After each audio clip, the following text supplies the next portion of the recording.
Okay, so I'm delighted to welcome Nicola from SmartHouse Scotland. Thank you for coming along today. Excellent. Now, SmartHouse is just one of your businesses, isn't it? So we'll focus on that first, and then you can tell me a little bit about the other one. Yep. So what do you do at SmartHouse? So at SmartHouse, we do quite a few different things. We basically put different systems under one umbrella, so we can have make sure the Wi-Fi is fine, and that's the backbone of the systems. And then we have CCTV, alarms, home security, door access. We'll have lighting, blind control, TV, audio, home cinema, and we'll just get it all working together smoothly. So that's essentially what we do at SmartHouse. So you could get all of that done, or you just get one of them done, is that right? Yeah, I mean, that's ideally, that's what when we started up the business, we wanted it so someone could come in and get everything, their whole house done up on one system. Or if they wanted to get parts of it, so if they just wanted the security part or they wanted their Wi-Fi improved, we would do all of that. We would do pieces of that rather than just the whole thing. So they could get aspects, they could change later. Maybe they want security one time and they want to add to it later on. They could do that a couple of years down the line. It's all possible. So when we say one system, so I don't think I've ever asked this, but what actually is that? Is it like one big giant remote control, or is it on your app on a phone? What is it? There's various ways of doing it actually. So the way a total control system works, you could do it under screens, you can do your app, you can do Alexa, you can have maybe some monitors on the wall where you walk around, you talk to it. So you could have that one big umbrella system. Another way is using smaller companies that'll do maybe single apps, so your security would just be under one app on your phone. So you could just control that. Same with your music, like Sonos is a great example for your audio. You know, you can control your whole audio system in Sonos in one app. So there's lots of different companies that offer that type of control if you just want one or two parts of it. But you can go for the whole control system. It's all done under one umbrella, but there's various ways. You can have remote controls, as I say, screens, apps, voice control, all different aspects of it. So is your house like a bit of a James Bond house? You would think that, you absolutely would, but unfortunately not, because we have bits, because we've been on the go for years. I think we've managed to pull in every single type of system you could imagine for trial and have bits and pieces everywhere. So yes, we do have some really nice stuff, but have lots of different bits that have sort of scattered about. And what's your favourite thing to use? What's your favourite? I mean, it's techie, isn't it? It is quite techy, but it's nice. I mean, I suppose it would be the audio thing. I know it's a really stupid thing, but I like my garden speakers, so I can go and sit in my garden and I control my audio just there.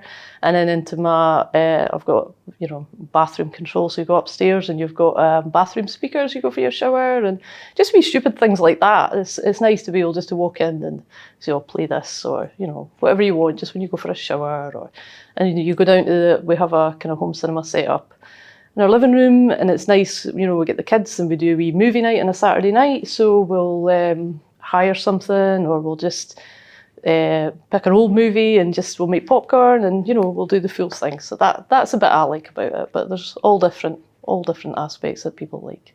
I'm just thinking all the people now that are going to be thinking with their iPhones sitting outside the shower thinking, I actually could have a speaker in here. Yeah, totally. I mean, it's great. You can have them anywhere you want.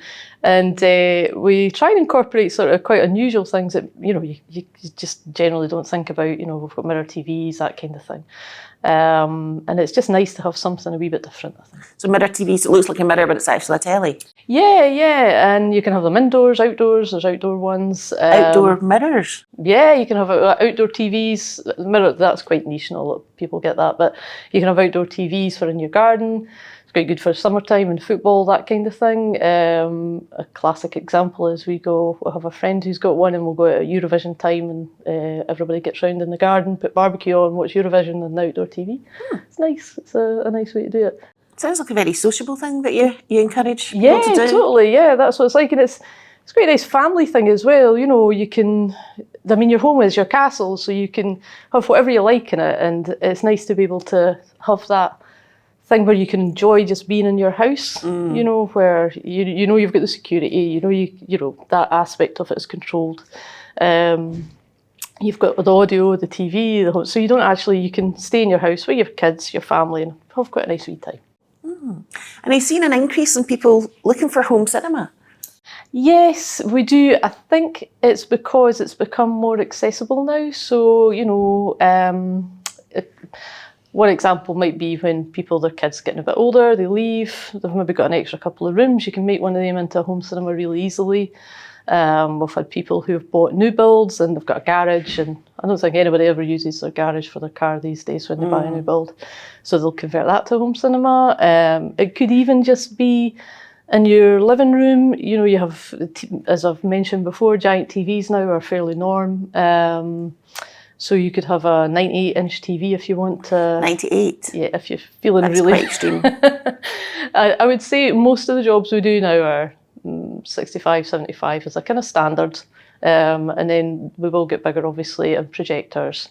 But it's quite easy to do that in your sitting room now and have a nice wee speaker system, quite easily controlled. So it's almost like a merge in between, you know, sort of TV in your sitting room. I know when I was younger, you know, you'd have maybe... You had 3 buttons and you had to go up and press the buttons. I remember doing that. It was a novelty when Channel 4 came in. Totally. You would have maybe a 32-inch telly if you were feeling swish. But now it's much more the norm to have big TVs and make more of a feature of it. And how big do TVs get? Is 98 inches as big as you can go?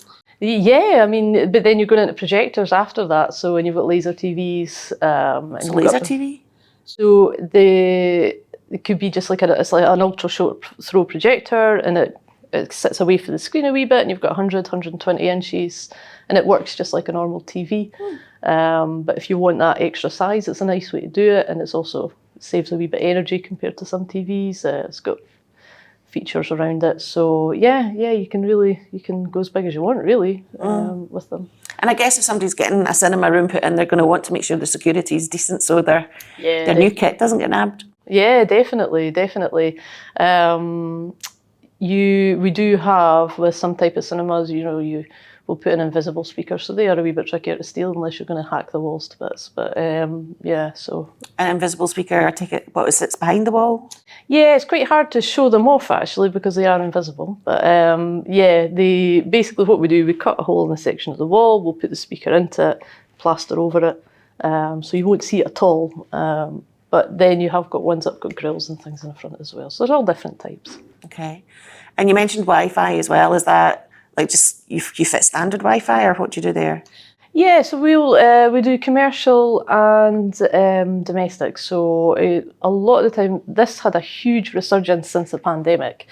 A lot of people who were working from home that never had to think about that before, and they were sitting, I mean, I think everybody's got experience of sitting at home with your laptop and you get the spinny wheel and kids are on the PlayStation. And, you know, it's frustrating.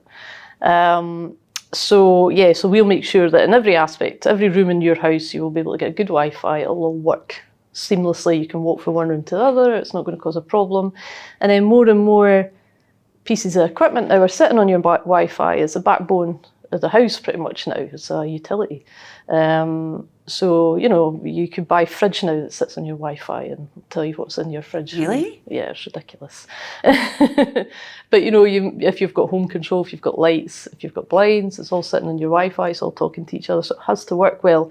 And it has to allow all these devices to sit without causing any degradation to the signal in it as well. So it's very popular now to get that improved. It sounds more complex than maybe I'd thought. So see people that buy, like say I bought a nice big new telly, is it quite straightforward for you to kind of fit that, or is there more to it than I would think? Yeah, I mean, it depends, everyone's different. So most of the time, if it's, you know, we'll bring 2 guys along, we could usually do it in a few hours. If you want it done a wee bit more complicated, if power's got to be moved, if we've got to hardwire it, if it's plaster and lath, if it's a brick wall, if you want the cables all hidden, it can take a wee bit longer. But yeah, I mean, there's nothing that we can't do. So I've never actually had an install that we can't do to how the client wants it. So. And what's the kind of quirkiest or weirdest job you've been asked to do? It was probably screens and bathrooms. We had actually recently screens and steam rooms. Someone that wanted a screen and speakers in their steam room. And that was tricky. As you do? Yeah, totally. You've got to think about things degrading in a steam room. So personally, I would have thought if I was in a steam room, I wouldn't want the telly on. I wouldn't want the telly on. But each their own. Everyone's different. Each to their own. Yeah, definitely. And the other side of your business, tell us about that. So we have the older business that's been running for years. We have the Aerial Man, and that does a lot of commercial work. So we do a lot of Work for councils, facilities managers, letting associations. And we do a lot of domestic as well, actually, sort of the aerial satellite work, networking. We still do a lot of networking through it. And it bubbles along really nicely. And yeah, they kind of complement each other quite well. So one feeds off the other one.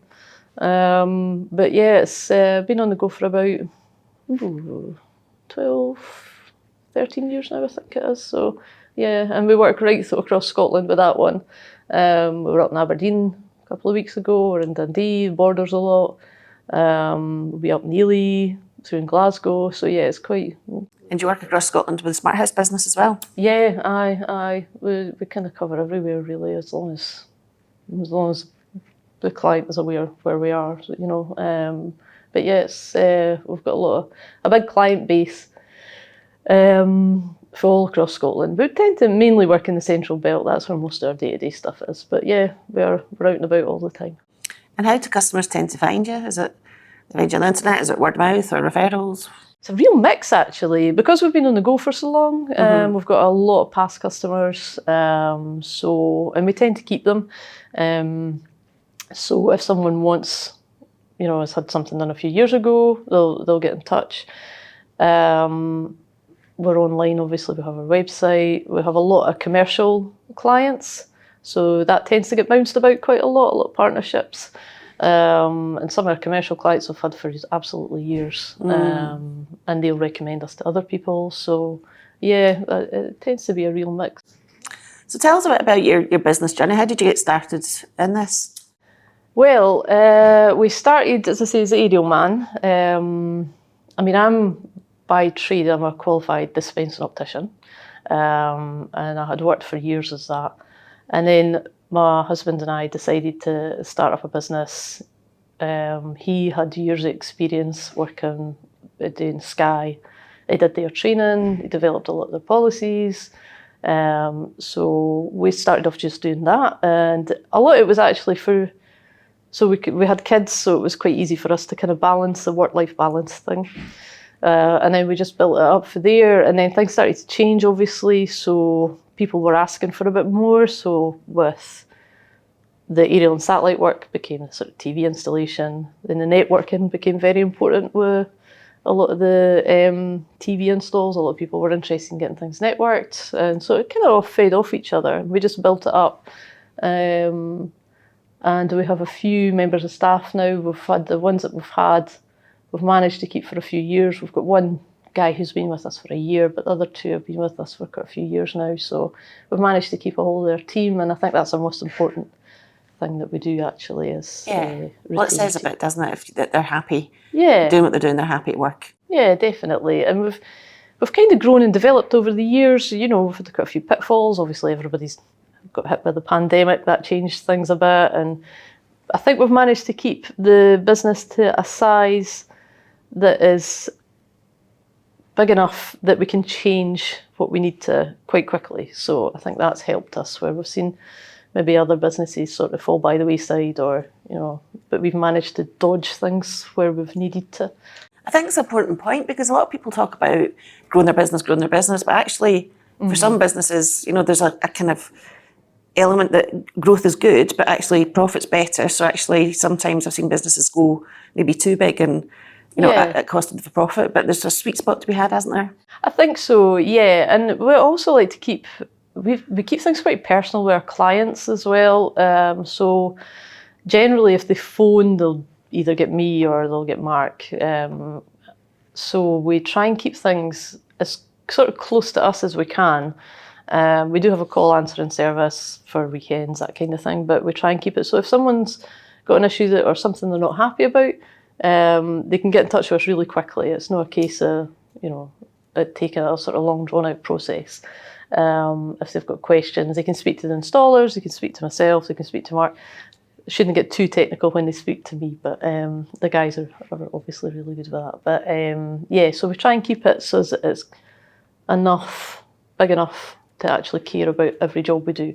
I mean, I would say that we all generally know about every single job. We'll discuss it, we'll have weekly meetings, So, you know, if someone goes to another one, they already know that person, that client, that job. So yeah, it's quite personal, I think. And what have been the biggest challenges for you growing the business or running the business even? I would probably say staff, actually, is one of the biggest ones, is getting the right people in the job. We have went through, I know we've got our sort of core team now, we've had them for a while, and they're great.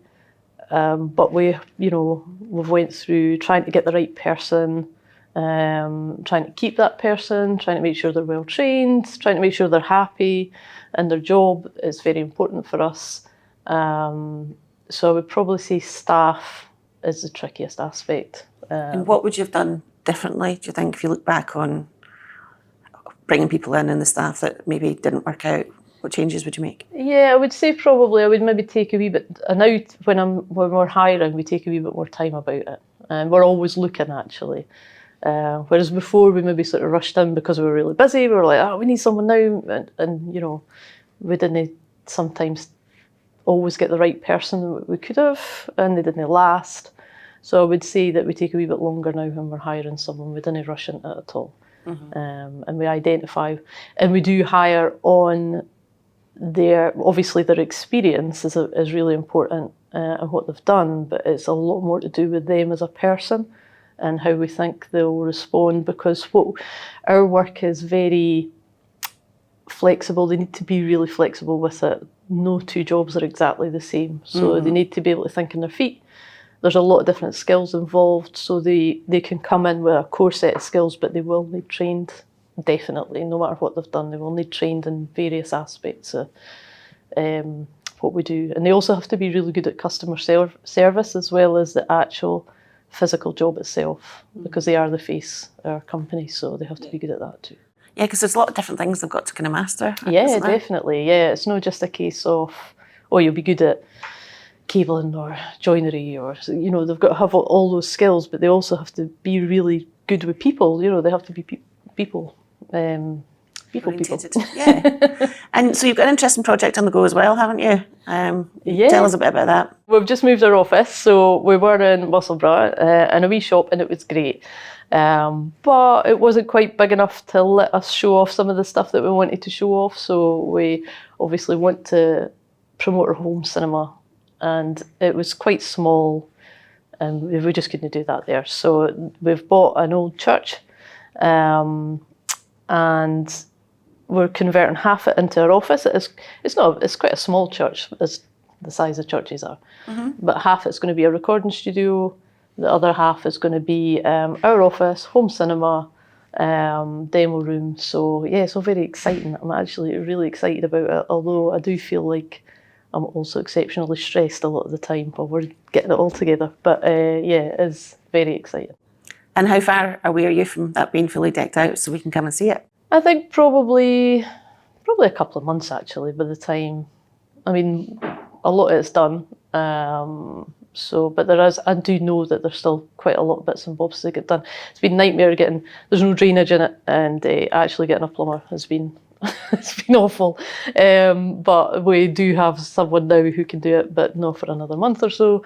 But yeah, so just wee bits like that just seem to take forever. Yeah. And it's a recording studio as well, so is that yours too? It is. Where we are, there's quite a few musicians, so it works out really well for them. They're going to use it as a sort of community recording studio. It's got a few different sort of plans afoot for that, but it'll be really nice, and I think it complements what we do as well, so they'll have their run at it, but on that side of it. But I think it complements each other and what we're already doing, because we do a lot of sort of music, installations, audio, that kind of thing. So kind of bounce the ideas off each other, which is nice. Do you play the fiddle, is it? Well, I don't know if I would say play, but, but I do try. And are your whole family musical? No, my daughter, yeah, well, maybe actually, yeah. My one daughter plays the flute. She's kind of at uni now, so she's sort of kicked that a wee bit to the wayside. But my other daughter does trad music, so she plays fiddle and trombone. So yeah, Yeah, so it is nice. Yeah, we know that we sit like a, one of these. You don't sit and jam together? No. Is that the right word? I don't know. No. We just end up us all arguing, I think. So, but yeah, so we do like a bit of music playing and things. So it'll be good. So what's the future looking like for the business then? Where are you taking it next? Well, we're hoping to have, as I say, our big demo room. We've got quite big plans for it. It's going to be much more a destination than previously. So there's quite a few different things we've got in mind. But we do kind of seem to keep changing our mind a wee bit about some of it. But the demo room's going to be the main one, with possibly hot desk and that kind of thing as well. So we're hoping to expand the home controls side quite a lot, cover a bit more of Scotland. It's going to be quite a big year, I think, this year. I've already kind of written off this year, so I've not really got any travel plans or anything for this year because I know there's so much on our plate. But it's going to be a big year, I think. And it'll be great when the church is it going to get a name, or is it we're just going to refer to it as the church? Well, at the moment it's just the church, Yeah. because I'm trying to sort it out with the council. So because it's kind of a slightly complicated address, but it'll be St Mary's, we think, once they've actually said that's okay to call it that. So. Yeah. Because apparently if you've got a business coming for it, you're not allowed to have the word church in it. All right, okay. Or chapel or anything. And whereabouts is it? It's in Pathhead in Midlothian, so just outside Edinburgh. Okay. And so anything you'd do differently then over the last 5 years or so?